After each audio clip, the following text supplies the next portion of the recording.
for the opportunity to testify today. The administration strongly believes that small businesses are critical to our economic recovery. We have listened to small business owners across the country, and we understand that they're facing real challenges in accessing credit. This week, the FDIC reported that lending by the banking industry fell by $587 billion last year, the largest annual decline since the 1940s. While the pace of contraction has slowed, the Fed's Senior Loan Officer Survey has shown tightening credit standards for small business borrowers for 13 straight quarters. We must improve credit conditions for small businesses. That is why the President proposed authorizing $30 billion for a new Small Business Lending Fund, or SBLF. The program would provide a strong incentive for small and mid-sized banks to accelerate small business lending. For example, if a bank used this new capital to increase its small business lending by 10%, its cost for this capital would fall to just 1% per annum. Additionally, banks could leverage Treasury's investment to increase by more than the $30 billion dedicated to the facility. It's important to note that the $30 billion is not a cost to taxpayers. It's an investment.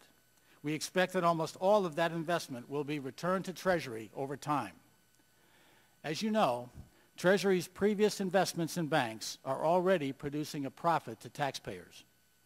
The SBLF would be created through legislation to make it separate and distinct from the TARP.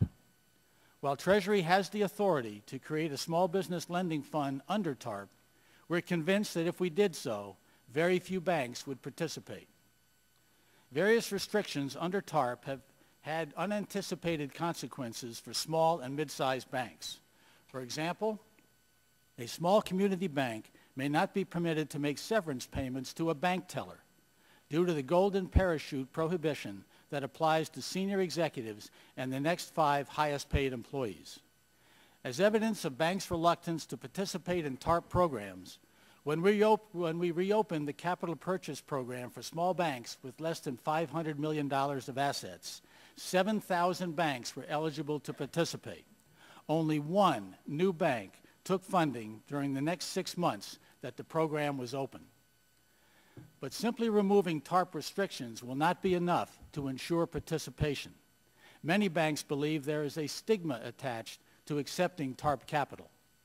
They fear that competitors will question the soundness of their bank if they take TARP capital, even though all banks receiving TARP funds have had a viability determination from their primary federal regulator. For these reasons, the administration strongly believes that an SBLF outside of TARP and under appropriate oversight would draw far greater participation by small financial institutions and thus have the greatest chance of increasing lending. Small businesses are asking for our help. The Small Business Lending Fund can substantially expand credit for small businesses across our nation.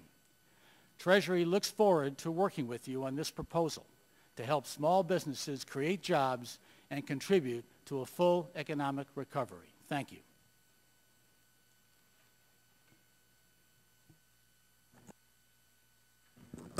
Our next witness is the Honorable Karen Mills, U.S.